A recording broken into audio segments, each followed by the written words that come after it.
Assalamu alaikum. Welcome to another podcast. And today we're going to be talking about miracles and are they real?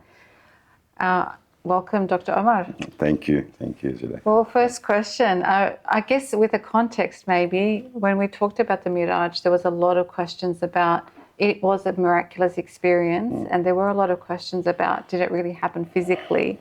And it seems people struggle to understand the miraculous aspect of that. Did you want to first comment on that?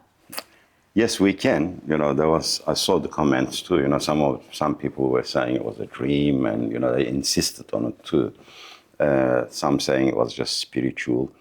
I think one of the main reasons for this is we live in times where the idea of materialism has sort of engulfed the earth. Many people have these ideas. They want to base everything on their own logic, and they want to substantiate it with scientific evidence too. That's where the issue is coming from. I sort of give a title to these days. I say Neo-Hellenistic era. Oh, okay. So we are like reliving those ancient Greek times. What is the Hellenistic period, or what was that about? Well, during those periods, as you know, Aristotle, Socrates, Epicurus, those famous days, they questioned everything. But I think there is a difference because when you look at the Greek scholars, when they question something, if they come up with an argument, they actually proposed it with valid premises. Right. That their logic was good, really authentic. That's why we still read about them these days, And they never neglected metaphysics. That's the interesting thing, Okay. That's the difference between then and now, would you say? Yes, now people want everything, they want to see things. They want to be able to test things these days. But if you look at, people like even Aristotle, he came up with the argument, the prime mover. He says that everything in the universe is in motion. There has to be a prime mover. So there's always an element of, metaphysics in there with Greek scholars as well, a majority of them. If you look at people like Socrates, who denied the mythological gods of Greeks, his idea was there was one creator who managed and controlled everything beyond understanding. So Plato was similar to Socrates. But these days, everything is questioned. And everyone thinks that they can provide a logic, but it's limited to their logic. And even very famous, disbelievers, such as, Richard Dawkins, when they are asked, why don't you believe in God? His response is, I don't believe in fairies too. So this is not a logical argument because you are not providing a counter argument with valid premises. You're just making fun of it, that's all. And these are not valid arguments. And with miracles, it's a similar thing. These days, people are trying to always explain miracles with some form of scientific logic. They don't understand, like you said, the definition of miracle. Okay, so taking out the metaphysics is just completely makes it impossible to understand miracles, it seems. And so that's the difference between now and the Hellenistic time. Okay, so what do we mean by a miracle? What's our definition of a miracle? I think that's the first thing that we should comprehend, I should say. Miracles, according to Islamic theology, are events which we call extraordinary events performed only by prophets. In reality, it's God who's creating the miracle. And mainly when they're challenged, mainly when people say, if you're the prophet, show us a miracle or display a miracle. When they're challenged, they perform it with the permission of God. But the thing is, miracles cannot be imitated. Inimitable. Miracles are inimitable. They are, events that sort of break the chain of causality. You cannot explain them with physics. So the natural causes are suspended in a way, aren't they? At one point, we see that, that chain is broken somewhere, the chain of causality. That's what a miracle is. But as the name suggests, it is a miracle. You don't try to explain it with, logic, or you don't try to explain it with scientific causality. So that is why it's called miracle. And only prophets perform it, as I said, and nobody else imitates it.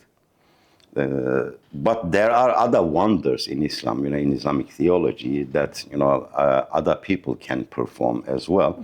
But we call them karama, wonders. They can be imitated. They are just special gifts that Allah gives this unique people. Yeah, they're not at the level of miracles where you're seeing something quite extraordinary, but there's a level of extraordinariness in the karama as well. Yes. What would be an example of a karama? Karama, like one of the best examples that comes to my mind is the mother of Isa alayhi salam, Maryam, when she was provided with food. Even Zechariah was shocked at it when he saw the food appearing before her. Yeah. And he said, where's this coming from? She said, my Lord is sending it to me. So this is a karama because other people can perform it to people who are very high level. But prophetic mujiza, that's what we call, cannot be imitated. And maybe it's good to understand what a prophet is. Like prophets have certain characteristics, unique attributes that other people cannot match.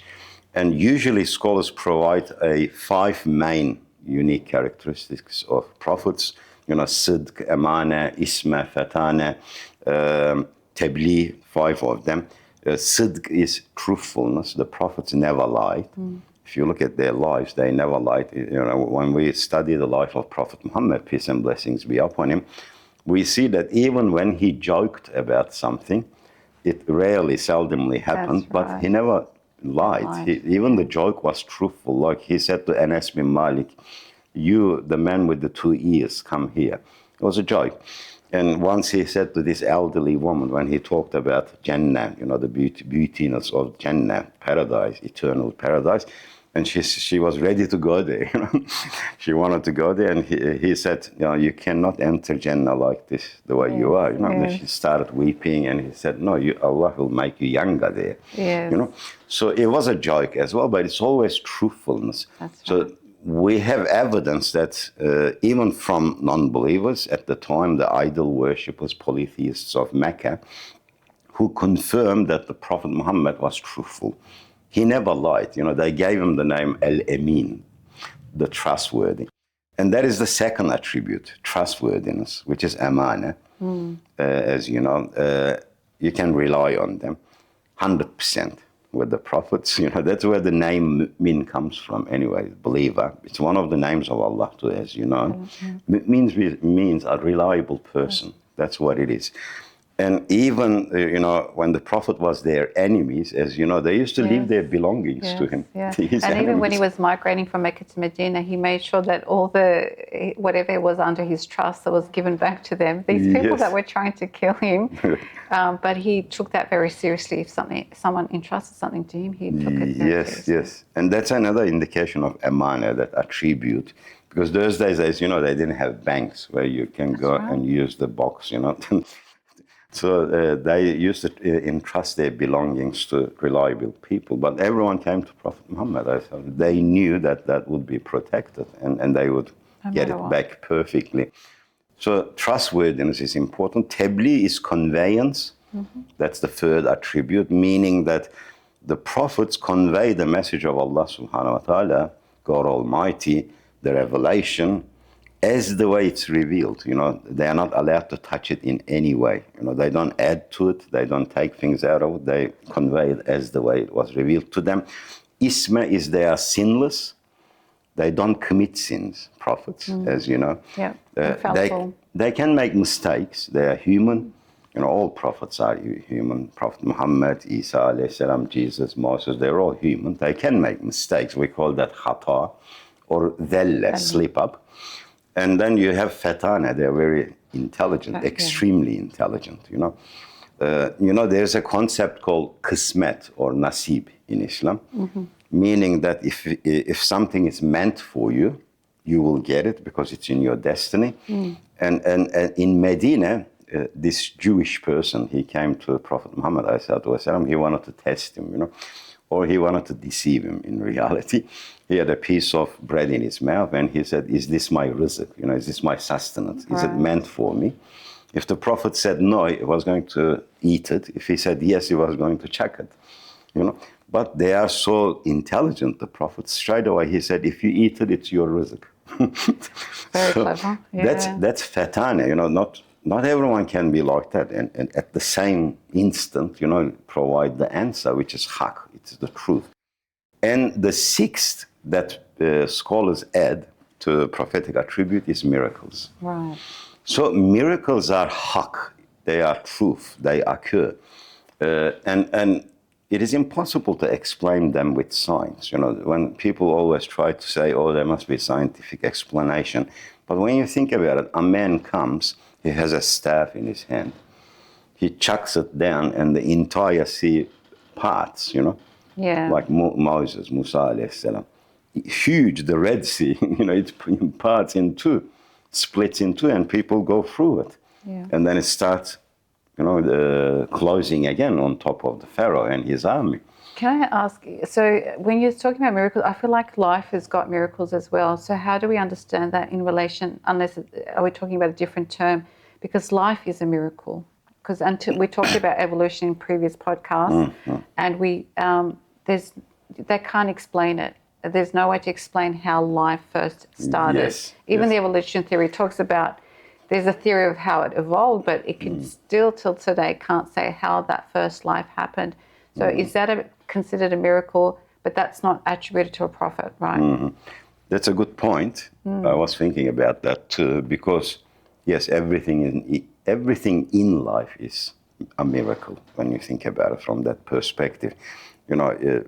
For example, if you look at the wings of a butterfly, it is a miracle. There's no doubt about that. The way all the planets orbit the sun, it's a miracle. They are all miraculous acts. So, when people say, oh, God of gaps, that argument, whenever you find that gap in science, you try to fill that gap with God. No, God is, in charge of everything.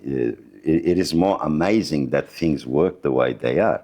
Because there are certain things in the universe that we will probably never explain through science as well. Like, for example, science is very good at explaining how things work, but science cannot answer the question why. Why are there laws of physics in the universe? Why the universe exists but not exist? Why does it exist? So the question why is very difficult to answer. Why are human beings so proportional, in their creation? Why is everything so placed exactly where they should be? They're all miracles, like when you say that. But in Islamic theology, the terminology is important. Their mu'jiza indicates the prophets.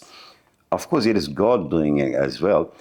But the rest, we can always have some explanation through causality, we should say, through science. We know why, there is gravity. Like we know how it occurs, really, although not 100%, but like Einstein's general relativity and things like that, curvature of space.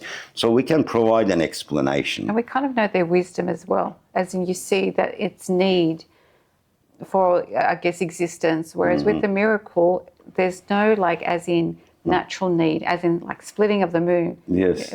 It's not needed, but it happened. It was extraordinary. That's another point. Yeah, it is not something that was needed, but it occurred. And we see that Qur'an is full of miracles. When you look at the qissa of the prophets, their lives, you see many, many, many miracles happening. Like Sulaiman alayhi salam, for example, Solomon, bringing the throne of Queen of Sheba, Belkis, from 2,000 kilometers away within a blink of an eye.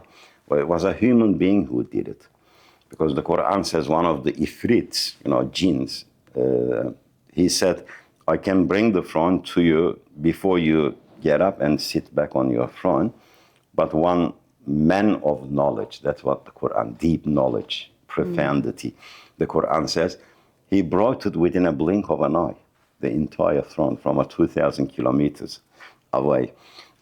Suleiman traveled through air. We don't know what sort of a vehicle he used, some sort of a divine vehicle, but he did this. And we see many, many miracles like that in the Quran. Also, what's interesting is the miracles are relevant generally speaking, I think, to their times, as in it's something that's significant for those people. Like with Musa alayhi salam, you mentioned this, when his staff turns into a snake. Yes. Magic was big during his time. Yes. So that's an interesting aspect of miracles as well, because it relates to them, because it's in a way at the forefront of their mind. It's part of their society at that point. Yes. Whatever was sort of big those days, like you said, miracles were of that type. Like Isa alayhi salam, Jesus, peace and blessings be upon him, he performed miracles to do with illnesses a lot. He cured the blind, he cured the lepers. So that was relevant at that time. And like you said, those miracles are limited to those days because they were extraordinary. Side note, like imagine in today's time, if someone healed, you'll say, well, the doctor can do the same thing. It That's just what I would mean. not have the same impact it did back then, right? That's what I meant. Yeah, And like splitting of the moon, but that's a very good example because, you know, you cannot explain that with illusion. You cannot explain that with magic. When the Prophet did that, they witnessed it. Non-believers actually witnessed it. As you know, they tried to explain it with magic. They said Muhammad's magic affected the sky as well. It's a famous saying. But here's the thing. People who were coming towards Mecca, a caravan, you know, maybe 100 kilometers away, when they arrived at Mecca, they confirmed that they saw it. Moon split. There are some reports that it appears in the history of Abyssinia.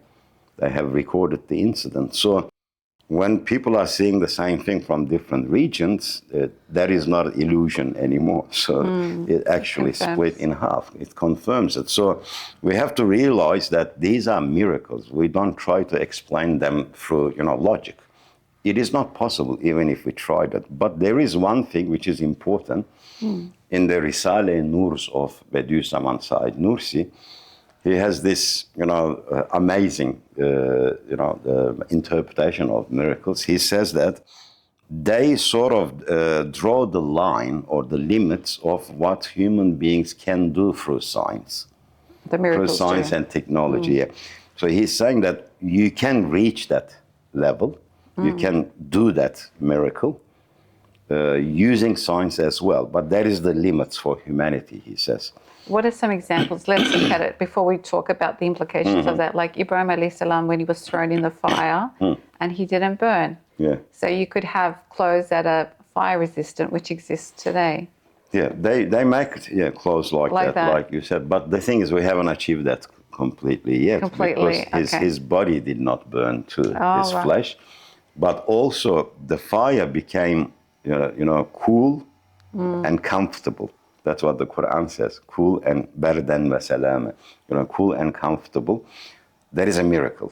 We haven't got there yet. Yeah, but could we, invent something in the future that if we add it to the fire, it makes it cool and serene? It can happen. It's possible. For example, with Jacob, Yaqub alayhi salam, he detected the scent of his son, Yusuf alayhi salam, Joseph, from 400 kilometers away. His shirt. He detected it. He said, Yusuf, he's coming, he's alive. This is amazing too. It's a miracle because it's impossible to, for a human being to detect that scent. Yeah. However, it may be possible in the future. Maybe we can, transfer scent as well. Today we are transferring pictures, images, sound, all of these things. It can happen. That's why the Bediüz Zaman Said Nursi said they drove the line, they drove the barriers that we can reach. And in regards to Sulaiman alayhi salam traveling by air, a distance of 2,000-3,000 kilometers on the same day he goes and then he comes back on the same day. That's what the Quran says. Well, we are doing that now. Yeah, through we have really fast jets and things, planes. Yeah. So we have already reached that limit. And Yunus alayhi salam, with being in the tummy of the the belly of the whale or the fish. Some say that could be like a submarine because you're submerged underwater, but you're still protected. And submarines are like that, similar. Yeah, they look like we have to accept that there are miracles there. And maybe we can perhaps reach those limits one day. And like I explained about Zulkarnain as well, I believe that he traveled in space. It's possible. And maybe if he was a prophet, we can take that as a miracle too. And that's another indication that we will travel. Maybe we will one day achieve interstellar travel as well. We are heading towards that now anyway. So if we look at all the miracles, we can see that line that humanity can reach. But when you put these things, 1,000 years ago or 2,000 years or 3,000 years ago, they are miracles. You cannot explain it in any form of scientific logic. So it is important that believers must believe that these are miracles performed by the prophets. That they don't try to come up with ideologies like when the prophet went on a miraj or Isra, it was a dream. And if it was a dream, it would not be a miracle anyway. And exactly, because we all dream. We all dream. Nobody would have challenged it anyway. Why would they challenge if someone says, I dreamt that I went to, Masjid al-Aqsa and then I was raised through the heavens, ascended through the heavens. You will say it's a dream. I saw a similar dream too. Yeah. So everyone would have accepted that, but they were challenging it, very sternly. It means that he was talking about a physical journey. And the first part is supported by the Qur'an anyway, very openly, because the Qur'an says we took our servant. The Qur'an doesn't say we made him see a dream where he traveled to this place. No, he said we took our servant from Masjid al-Aqsa to Masjid al-Haram to Masjid al-Aqsa. So there is a miracle there again, and miracles are miracles. We just need to admit that, So this is very interesting because we're saying, in a way, miracles, you can't explain everything with science historically, but what's interesting, but at the same time, miracles can be seen as a way where science excels. So that's very interesting how, where science is positioned in both of those, in history and in today. But it also, I feel like, shows that how aligned Islam is with science. Because again, if this becomes your vision, you need to invest in and explore science to be able to achieve these great things. I think that's important too. It's very significant what you said, because there are people, unfortunately, they are caught in literalism, and sometimes I see this in the comments of the videos as well. Why are you talking about science? Don't mix it with religion and things like that. Believers too, Well, who created science? We are studying his creation. What does the Qur'an begin with? Iqra, bismi rabbika alladhi khalaq. Read in the name of thy Lord or your Lord. Well, Qur'an encourages us to study the universe anyway, because our Lord, Allah subhanahu wa ta'ala, can only be known by three means, major, we should say. One is the Qur'an, the other one is the Prophet Muhammad, peace and blessings be upon him, and the third one is Kitab-ı Kainat Kebir, the great book of the universe. You can't say Allah is the author of the Qur'an, because it's his kalam, and then say universe happened by itself. Yeah. That's not belief. So he's the author of the universe too. So we are required to read both books. Sure. And just as we have to study and analyze the Quran and, really immerse ourselves, we need to study and analyze the universe, which is what science is all about. Exactly. So that's really like important. maybe last thing, if we walk into an exhibition, it could be an art exhibition, it could be some other exhibitions that artists always, display their, talents. When we look at those paintings, sculptures or whatever we are, looking at, they always remind us of the artist. That artist makes those, paintings valuable when you see that name. So Allah also is the greatest artist. We call him Sani Zul Jalal, the biggest artist. And the universe is an art. And his names, in particular the 99 names, Asma'ul Husna, manifest or reflect themselves in every creation that we observe, in every creation we study. So when we study something, we are actually studying the names of Allah. because we see their Yes. reflections That's there. something else Nursi mentions, like different sort of disciplines or of science are symbolic of Allah's names, like in medicine, the study of medicine is Yes. Al-Shafi. The study of, I guess, mathematics, Al-Qadir, the determiner. Yes, yes. So it's very interesting how different sciences also resonate with a particular name of Allah. They all indicate to They Allah indi- subhanahu wa ta'ala. Allah, So yeah. with mu'jizas, we have to accept that there is a barrier there. Yes. And maybe sometimes people don't understand this. I get sometimes people, writing to me, calling me, they're believers, some of them are young, like 18, 19-year-olds, and they're saying, I'm trying to convince this atheist, can you give me some ideas how to convince them? I say to them, first you have to be convinced yourself if you want to convince others. But that is not your primary duty anyway, because Allah is Hadi. He's the one who gives hidayah. This is not our duty. Our duty is to please God Almighty. If He's pleased with us, and if He wills, He will convince others too. Absolutely. So it is not a challenge. It is not a debate that we are going through with other people. They can have their own, beliefs. They can have their own ideas. We impart with knowledge that we think it's the truth, and we have the evidence for it. But giving hidayat belongs to Him, not us. True. Yeah. Thank you, Dr. Omar, for another very interesting conversation. And as we see, miracles are real. And I guess the overlap between miracles and science is truly amazing. See you next time. Assalamu alaikum.